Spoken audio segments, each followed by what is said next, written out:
வணக்கம். இன்றைய முக்கிய செய்திகள். ஆகஸ்ட் 1ஆம் தேதி முதல் டீலர்கள் 400 டன் சர்க்கரை மட்டுமே இருப்பு வைத்துக் கொள்ள வேண்டும் என்று ஒன்றிய அரசு தெரிவித்துள்ளது. 2025-26ஆம் ஆண்டில் 100 கோடி மற்றும் அதற்கு மேல் வருமானம் ஈட்டி வருமான வரி தாக்கல் செய்துள்ள தனிநபர்களின் எண்ணிக்கை 576ஆக உயர்ந்துள்ளது. நீட் வினாத்தாள் கசிவு வழக்கில் சிபிஐ குற்றப்பத்திரிகை தாக்கல் செய்துள்ளது. கரூரில் முன்னாள் அமைச்சர் செந்தில் பாலாஜி அவர்களுக்கு சொந்தமான 5 இடங்களில் ஒரே நேரங்களில் விஜிலன்ஸ் ரெய்டு மேற்கொண்டுள்ளது.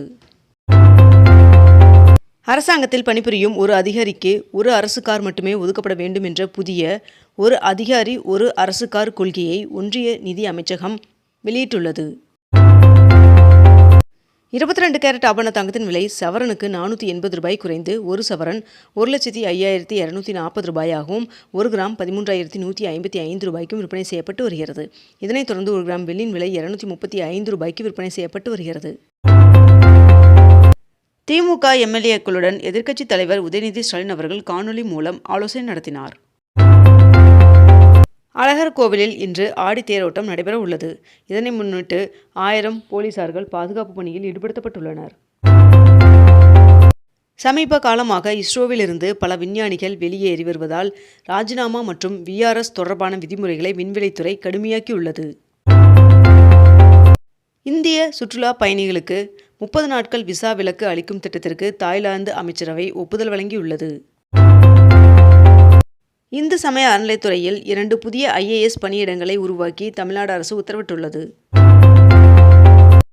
உலகின் வனப்பகுதிகளில் வாழும் புலிகளில் சுமார் 70% இந்தியாவில் வசிப்பதாக மத்திய அரசு தெரிவித்துள்ளது. நடப்பு நிதியாண்டிற்கான PF டெபாசிட்டுகளுக்கு 8.25% வட்டியை ஊழியர்களின் கணக்குகளில் மத்திய அரசு வரவு வைக்க தொடங்கியுள்ளதாக தகவல் வெளியாகியுள்ளது. ஆடிப்பெருக்கு விழாவை முன்னிட்டு தருமபுரி மாவட்டத்திற்கு ஆகஸ்ட் 3ஆம் தேதி உள்ளூர் விடுமுறை அறிவிக்கப்பட்டுள்ளது. வரும் காலத்தில் ரேஷன் கடைகளில் முகத்தை ஸ்கேன் செய்ய நடவடிக்கை எடுக்கப்படும் என்று அமைச்சர் வெங்கடரமணன் அவர்கள் தெரிவித்துள்ளார். அமெரிக்க இராணுவ தளங்களை தாக்க ரஷ்யா தனது செயற்கைக்கோள் தரவுகளை ஈரானுக்கு வழங்கி வருவதாக உக்ரைன் அதிபர் ஜெலன்ஸ்கி அவர்கள் குற்றம் சாட்டியுள்ளார். சென்னை மாமல்லபுரத்தில் இன்று நடைபெறவுள்ள பாமக பொதுக்குழு கூட்டத்தில் அன்புமணி ராமதாஸ் அவர்கள் மீண்டும் தலைவராக தேர்ந்தெடுக்கப்பட உள்ளார் என்று தகவல் வெளியாகியுள்ளது. சென்னை ஓவியர் டிரான்ஸ்கி மருது அவர்களுக்கு முத்துலிங்கம் இயல் விருது அறிவிக்கப்பட்டதற்கு திமுக தலைவர் மு க ஸ்டாலின் அவர்கள் வாழ்த்து தெரிவித்துள்ளார். முதல்வரின் அலுவலகம் மற்றும் பல்வேறு துறைகள் இடமாற்றம் செய்யப்படுவதற்கு தலைமை செயலக சங்கம் கடும் எதிர்ப்பு தெரிவித்துள்ளது. ரிசர்வ் வங்கியின் பரிந்துரையை ஏற்று சோதனை அடிப்படையில் 10 மற்றும் 20 ரூபாய் நோட்டுகளை தலா 100 கோடி ரூபாய்க்கான பிளாஸ்டிக் கரன்சி நோட்டுகளாக வெளியிட ஒன்றிய அரசு ஒப்புதல் வழங்கியுள்ளதாக தகவல் வெளியாகியுள்ளது. டெல்லியில் பெண்களுக்கு மாதம் 2500 ரூபாய் வழங்கும் லக்ஷ்மி யோஜனா திட்டத்திற்கு அமைச்சரவை ஒப்புதல் வழங்கியுள்ளதாக தகவல் வெளியாகியுள்ளது. கோயம்பேடு கழிவுநீர் சுத்திகரிப்பு நிலையத்தை முதலமைச்சர் விஜய் அவர்கள் நேரில் ஆய்வு செய்தார்.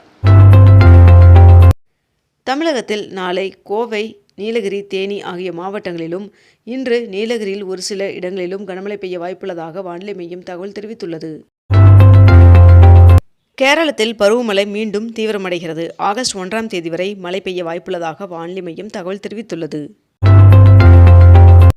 அரசு பேருந்துகளில் பயணிகள் அதிக சத்தத்துடன் செல்போன் ஸ்பீக்கர்களை பயன்படுத்தி ரீல்ஸ் வீடியோக்கள் பார்ப்பதற்கு பாடல்கள் கேட்பதற்கும் தமிழக போக்குவரத்து துறை தடை விதித்துள்ளது. சாண்ட், ஜல்லிக்கற்கள், கருங்கல் உள்ளிட்ட கனிமங்களை தமிழ்நாட்டில் இருந்து அண்டை மாநிலங்களுக்கு கொண்டு செல்ல 3 மாதங்களுக்கு இடைக்கால தடை விதித்து தமிழக அரசு உத்தரவிட்டுள்ளது.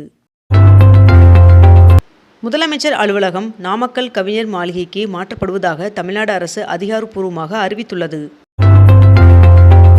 5 முறை உலக சாம்பியனான விஸ்வநாதன் ஆனந்த் அவர்கள் உலக செஸ் கூட்டமைப்பின் துணைத் தலைவர் தேர்தலில் மீண்டும் போட்டியிட முடிவு செய்துள்ளார் என்று தகவல் வெளியாகியுள்ளது. IIM உள்ளிட்ட முன்னணி கல்வி நிறுவனங்களில் MBA படிப்பதற்கான கேட் நுழைவுத் தேர்விற்கு ஆகஸ்ட் 3ஆம் தேதி முதல் ஆன்லைனில் விண்ணப்பிக்கலாம் என்று தெரிவிக்கப்பட்டுள்ளது. சென்னையின் பெருங்குடி குப்பை கிடங்கிலிருந்து வெளியேறும் நச்சுக்கழிவு நீர் பள்ளிக்கரணை சதுப்பு நிலத்தில் கலப்பதால் அதன் இயற்கை சூழலும் நிலத்தடி நீரும் கடுமையாக பாதிக்கப்படுவதாக சுற்றுச்சூழல் ஆர்வலர்கள் கவலை தெரிவித்துள்ளனர்.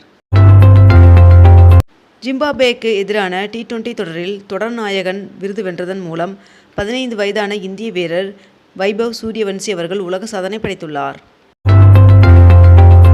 திருத்தணி முருகன் சுவாமி கோவிலில் வருகின்ற 4ஆம் தேதி முதல் 8ஆம் தேதி வரை ஆடி கிருத்திகை மற்றும் தெப்பத் திருவிழா மிக கோலாகலமாக நடைபெற உள்ளது. சிவகாசி பட்டாசு ஆலை வெடி விபத்தில் இறந்தோர் குடும்பத்திற்கு தலா 4 லட்சம் ரூபாய் நிவாரணம் வழங்க முதலமைச்சர் விஜய் அவர்கள் உத்தரவிட்டுள்ளார். கரூர் கூட்ட நெரிசலில் உயிரிழந்த குடும்பங்களுக்கு அரசு வேலை வழங்கிய ஆணை ரத்து செய்யப்பட்டுள்ளது என்று உயர்நீதிமன்ற மதுரை கிளை உத்தரவு பிறப்பித்துள்ளது. சர்க்கரை தட்டுப்பாடு நிலவுவதாக தகவல் வெளியான நிலையில் ஆலைகளில் நேரடி ஆய்வு மேற்கொள்ள ஒன்றிய அரசு உத்தரவிட்டுள்ளது. ஞானபீட விருது வென்ற கவிஞர் வைரமுத்திற்கு ஒன்றிய உள்துறை அமைச்சர் அமித்ஷா அவர்கள் வாழ்த்து தெரிவித்துள்ளார். தமிழ்நாடு மற்றும் புதுச்சேரியில் வருகின்ற 31ஆம் தேதி முதல் கறிக்கோழி விற்பனை செய்யப்பட மாட்டாது என்று தமிழ்நாடு கோழி வணிகர் சங்கம் கூட்டமைப்பு அறிவித்துள்ளது. காமன்வெல்த் போட்டியில் வெள்ளி பதக்கம் வென்ற ராஜ முத்துப்பாண்டி அவர்களுக்கு 30 லட்சம் ரூபாய் ஊக்கத்தொகை வழங்கப்படும் என்று முதலமைச்சர் விஜய் அவர்கள் அறிவித்துள்ளார். மக்களவையில் பொதுத் தேர்வுகள் சட்ட திருத்த மசோதா தாக்கல் செய்யப்பட்டுள்ளது. தமிழகத்தில் தொடர்ந்து கனிம வள கொள்ளை நடைபெறுவதால் அது குறித்து CBI விசாரணை நடத்த வேண்டும் என்று பாமக தலைவர் அன்புமணி ராமதாஸ் அவர்கள் வலியுறுத்தியுள்ளார். கிளாம்பாக்கத்திலிருந்து செங்கல்பட்டு மற்றும் விம்கோ நகரிலிருந்து மாதாவரம் RCC நகர் வரை மெட்ரோ ரயில் சேவையை நீட்டிக்க தமிழக அரசு முடிவு செய்துள்ளதாக தகவல் வெளியாகியுள்ளது. எலான் மஸ்க் அவர்களின் SpaceX நிறுவனம் அமெரிக்க இராணுவத்திற்கு செயற்கை நுண்ணறிவான AI கணினி உள்கட்டமைப்பை வழங்க பேச்சுவார்த்தை நடத்தி வருவதாக தகவல் வெளியாகியுள்ளது. தட்டச்சு தேர்வுகளை கணினியில் மட்டுமே நடத்த வகை செய்யும் அரசாணை எண் 187ஐ திரும்ப பெறக் கோரி தஞ்சாவூர் வணிகவியல் பள்ளிகளின் சங்கமானது முதல்வருக்கு மனு அனுப்பியுள்ளது. சென்னையில் 36 மெட்ரிக் டன் பழைய பொருட்கள் எரித்து அளிக்கப்பட்டுள்ளது. மத்திய அரசு ஊழியர்களுக்கான 8வது ஊதியக் குழு சம்பள உயர்வு தொடர்பான கோரிக்கைகளை கேட்க செப்டம்பர் 9ஆம் தேதி புதுச்சேரிக்கு வருகை தர உள்ளதாக தகவல் வெளியாகியுள்ளது. நீட் முறைகேட்டிற்கு எதிராக டெல்லியில் போராடிய மாணவர்களை போலீசார் தாக்கியது தொடர்பாக 93 ஓய்வு பெற்ற சிவில் சர்வீஸ் அதிகாரிகள் பிரதமர் நரேந்திர மோடி அவர்களுக்கு கடிதம் எழுதியுள்ளனர். சென்னையில் சுத்தமான மற்றும் பாதுகாப்பான கட்டுமானத்திற்கான வழிகாட்டுதல்களை மீறுபவர்கள் மீது அபராதம் விதிக்கப்படும் என்று மாநகராட்சி ஆணையர் தெரிவித்துள்ளார்.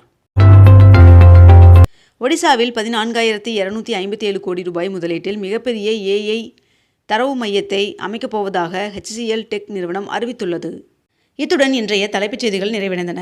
மேலும் இதுபோன்ற அண்மை தகவல்களை உடனுக்குடன் தெரிந்து கொள்ள அக்னிபூ சேனலை சப்ஸ்கிரைப் செய்து கொண்டு தொடர்ந்து இணைந்திருங்கள். நன்றி, வணக்கம்.